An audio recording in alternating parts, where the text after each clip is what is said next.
Magandang hapon, mga Lods. Kumusta po ang lahat? Kaninang umaga, yung ano natin, di ba? Sabi ko, sa susunod na video natin, ay upload ay yung tungkol naman sa pag-uusap namin ni Kalingap Edu. So, andito na po ako sa bahay. Kadarating lang po natin from Naga City. At yun na, pag-usapan na po natin yun. Wala nang paligoy-ligoy. Alam niyo ba itong usapin pong ito? Itong pagpapatulfo kay Kuya Val, dapat hindi si Kuya Val yung ipinatulpo. Nito po namang si Biancy at ang kanyang mga magulang. Kasi pagdating doon kay Tulfo, kung ano-ano lang yung mga sinabi nila. Tapos nung gustong samahan, nung staff ni Senator Rapi Tulfo, ng Rapi Tulfo in Action, at paghaharapin sa barangay, itong pamilya na ni Biancy ang ayaw ng kumayag, kasi titigil na daw sila. And then, nabalitaan natin na magsasampa daw po ng kaso, ididimanda raw itong si Kalingap Edu. So, dumating sa punto na nakasama siya one time ni Kuya Val doon sa aking office, dyan po sa Boom Radio Diet. At tayo naman po ay ang nagmamayari ng Hambalos Multimedia Services. So, alam ni Kuya Val na pagdating sa mga ganyang kasuhan, at ako rin po ang provincial chairman ng Crimes and Corruption Watch International dito po sa lalawigan ng Camarines Norte. Kaya sanay din po tayo sa ganyang labanan, sa mga proseso ng kaso. Sanay po tayo dyan kung ano yung mga dapat nating gawin. So, tanong tayo ni Kalingap Edu, ano ba yung mga pwede daw niyang gawin kasi natatakot itong bata. At nalaman ko lang dun sa isang subscriber ko na ito palang si Kalingap Edu, kanina ko lang dinalaman kay Maribel. Kay Maribel Corporal. Na ito palang si Kalingap Edu ay anak ng dating teacher ko, na naging teacher namin sa Dagit High School, ni Ma'am Freira. Kanina ko lang nalaman, sabi niya, Kuya Mike, alam mo ba na si Kalingap Edu ay anak ni Ma'am Freira? Ako, ganun ba? Sabi ko, ba tayo small world? Kasi naging teacher po namin siya ng Dagit High School, si Ma'am Freira. Ito, balikan ko na yung kwento. Lumapit sa akin si Edu with Kuya Val, nagtatanong, ano yung pwede natin gawin kasi kakasuhan. Sabi ko, wala akong maiko-comment, wala akong masasabi pa, unless otherwise, na banggitin mo sa akin, Edu. Ano ba talaga kako ang nangyari? Totoo ba kakong binastos mo si Biancy? Sabi niya, hindi po, wala po talagang ganon. Sabi, kasi yung sinasabi, yung kumakalat ng mga issue, what the words is, the word is minanyak. Yun yung minamanyak daw siya. Nito po namang si Edu. So tinanong ko siya, nagawa mo ba kako yun sa isang babae? Kasi kung nagawa mo kako yun, hindi kita tutulungan. Sabi ni Edu, ni Kalingap Edu, Sir Mike, wala pong ganon. Sir Ambalos, wala pong ganon. Hindi po totoo yun. Yung ganong istorya. Ano ba kako yung ano ninyo? Yung stand kako ninyo sa pagiging mag-love team? Kayo ba kako ay may mutual understanding? Kasi bago tayo magbigay ng advice, dapat alamin muna natin yung mga pangyayari. Sabi niya parang ganun po, na meron kaming parang mutual understanding. O naging kayo ba kako officially? Sabi niya, hindi po, pero parang ganun. Sa akin po niya kasi love team lang. Siguro po niya kay Biancy ay parang seryoso. Itong si Biancy dun sa na pumasok sila dun sa totoong relasyon ng boyfriend and girlfriend. So paano mo kako nasabi yon? Kasi maraming ulit po niya, Sir Mike Hambalos, na ipinapaalam ko siya dun sa mga nanay at tatay niya, kina tito at tita, magra-rides po niya kami ng kaming dalawa lang, pinapayagan naman po. Minsan, matagal, pagra-rides po niya namin, at kaming dalawa lang, so payag naman po niya sila. May mga pagkakataon pa nga po niya, at sabi ko, yung kakong sinasabing issue, shortcut na kako natin, tinanong ko siya, yung issue kako na dinala mo siya dun sa madilim at doon mo binastos, sabi niya, hindi po totoo yun. O eto, Biancy, kung totoo itong sinabi sa akin ni Kalingap Edu, pakisagot din. Kung hindi totoo, ipaliwanag mo rin. How true? Nasabi ni Kalingap Edu na yung sinasabi mong dinala ka sa madilim at doon ka ginawa ng hindi maganda, binastos ka, minanyak ka, sa madaling salita, sinasabi ninyo ng inyong grupo na ikaw ay minanyak ni Kalingap Edu at inaano pa daw, sabi ay tawag dito, prinoproteksyonan pa daw ni Kuya Val. Eto talangin kita, how true? Yung kwento kasi sa akin ni Kalingap Edu, sabi niya, nung nandun kayo sa madilim na lugar, may mga kasamahan kayo, may gathering yata kayo noon, tapos humiwalay kayong dalawa. Kayong dalawa sa madilim na lugar. Tapos, di umano, sabi ni, ito according to dun sa paliwanag sa akin ni Kalingap Edu, may dumating na pulis. May mobile na dumating. Sinita kayo ng pulis, nasita kayo, bakit andito kayo sa madilim? Diba? Andito niya kayo sa madilim, lipatan niya kayo dito, wag kayo dito sa madilim. At lumipat kayo, pagkaalis ng pulis, lumipat kayo, sa madilim pa rin at inakit ka ni Kalingap Edu, sumama ka sa madilim na lugar pa rin. Nung akitin ka dun sa madilim na lugar, sumama ka. At kung totoo yung sinasabi mo na ginawan ka ng hindi maganda, hindi ba dapat pagdating ng pulis, nagpapalag ka na? May mga kasama kayo na hindi naman kalayuan sa iyo, according to Kalingap Edu. Sana kung ginawan ka, kung nabastos ka, pwede ka namang sumigaw.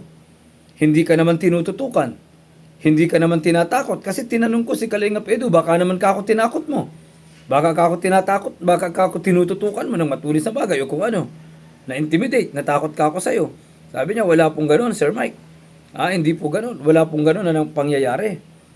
Kaya, kung ako yung tatanungin, kung totoo, based on my observation, kung totoo, Biancy, yung salaysay na yun ni Kalingap Edu, yung ikwento sa akin ni Kalingap Edu, walang bastusan. Walang bastusan na nangyari, walang manyaka na nangyari. Kasi kung ayaw mo talaga kay Kalingap Edu, from the very beginning, pag-akit sa'yo, napupunta kayong dalawa lang sa madilim. Hindi ka sasama kung ikaw ay isang matinong babae. Di ba? Ang isang matinong babae, hindi sasama ng siya lang sa isang lalaki ng gabi at madilim sa pupunta sa madilim na lugar.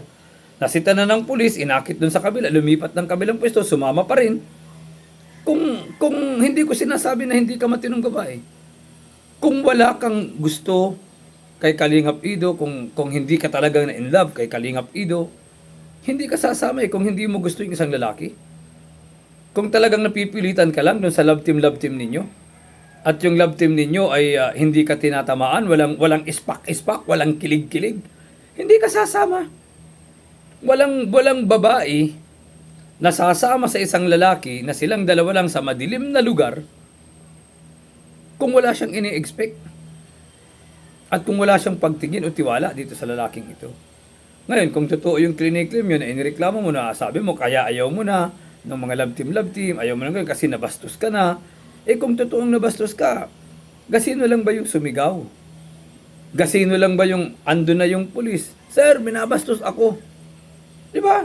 Nakita ko naman kay Edu nung tinakot nyo, nung sinabi nyo ididimanda nyo, takot na takot si Kalingap Edu Takot yung bata Kaya talagang pinag-aralan ko yung body language, pati yung intonation ng pagsasalita ni Kalingap Edu.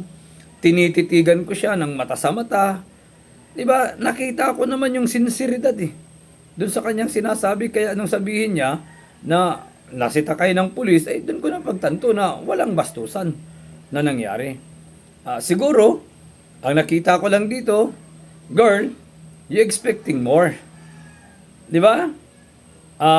Pardon to my words, but you expecting more. Nag-i-expect ka ng mas higit dun sa love team. At ang tingin ko dito, kasi inamin din naman sa akin ni Kalingap Edu, na meron siyang ibang babae na gugustuhan. At ang talagang tingin niyang lang sa iyo ay ka-love team lang. Sa inyo po namang mga vlog na ginagawa bilang mag-love team, para bang artista, magka-love team kayo sa pelikula, kayo yung nagpapakilig ng mga tagapanood, pero hindi naman talaga kayo totoong magjowa. Sweet kayo sa harap ng camera, pero hindi naman talaga kayo wala naman talaga kayong relasyon in real life. Di ba? Ganun po yung nangyayari. So, ang tingin ko dito, Biancy, siguro nag-expect ka lang ng ng mas higit doon. At siguro, may mga pagkakataon, at nabanggit din naman ni Kalingap Val, at nahalikan ka na daw ni Edu, hindi ka naman tumanggi, ilang ulit ka nang nahalikan, hindi ka tumanggi. So, walang bastusan. Kasi kung hindi mo gusto ang isang lalaki, kung wala kang pagtingin at wala kang ini-expect sa isang lalaki, never kang magpapahalik. Isang ulit ka lang halikan, sasapakin mo na yan Di ba? Kung talagang wala kang gusto, isang ulit lang na hinalikan ka. Nasa tingin mo yung nabastos ka, di ba? Unang first thing na gagawin mo, first reaction na gagawin mo, magagalit ka, mumurahin mo, sasapakin mo, sisigawan mo. Mag-iiskandalo ka. Usually, ganyan yung ginagawa kung wala kang pagtingin. Pero girl, sa totoo lang, inamin mo rin naman na in love ka kay Edu. kay Kalingap Edu. Na-inlove ka kay Kalingap Edu. Bumigay ka kay Kalingap Edu. Nagkaroon ka ng pagtingin. Aside from love team, lumalim pa yung iyong pagtingin. Nadala ka ng iyong pagtingin. Pero, kaya mo siguro ginawa yan, kasi sa nakita ko nga, hindi seryoso sa'yo si Kalingap Edu. At yung pagiging hindi niya seryoso, nasaktan ka at yan yung naging ganti. Nung pamilya, gusto mo siguro, pakasalan ka na, ikaw na yung magkaroon na kayo ng relasyon. Seryosohin na, ay hindi pumayag yung isa, kaya ka nagpatulfo. At ang masakit nito, ang ipinatulfo mo, ay si Kuya Val. Yung taong nakatulong sa'yo, yung taong maraming natutulungan. Kaya nakakalungkot, wrong move ka na doon sa mga ginawa mo, wrong move ka rin doon sa pagpapatulpo mo, abay, nakakaawa ka pa ngayon. Kasi sa paningin ng mga nagmamahal kay Kuya Val, ng mga sumusuporta sa Team Kalingap, parang lumalabas na wala kang utang na loob at ang pamilya mo. Diba? Sana pag-aralan mong mabuti, pag-isipan mong mabuti, bata ka pa, Biancy. Bata ka pa. Marami ka pang pagdadaanan ng mga struggles, marami ka pang pagdadaanan ng mga problema sa buhay. Sabi nga dyan, pagka nagkamali ka na simula at ipinagpatuloy mo, malian hanggang dulo. Yung mga legal term dyan, falsus in unus, falsus in omnibus. Yan yung mga sinasabi ng mga abogado. Falsus in unus, falsus in omnibus. Pag nagkamali ka na sa umpisa, mali na yan hanggang huli. Para pag-isipan nyo at sana yung mga nagbabash sa Team Kalingap, pag-isipan nyo rin. Huwag nyo lang tignan yung isang side. At yung iba naman na gumagamit kay Biancy, na nakikisaw lang, pag-aralan nyo yung pakikisawsaw ninyo kung nasa tamang landas kayo. Baka naman yung pagiging sawsaw suka ninyo. Yan lang yung kayo yung tunay na nanggagamit. Dito po naman kay Biancy. Para lamang sumikat kayo. Anyway, siguro pakisagot na lang, Biancy, totoo ba?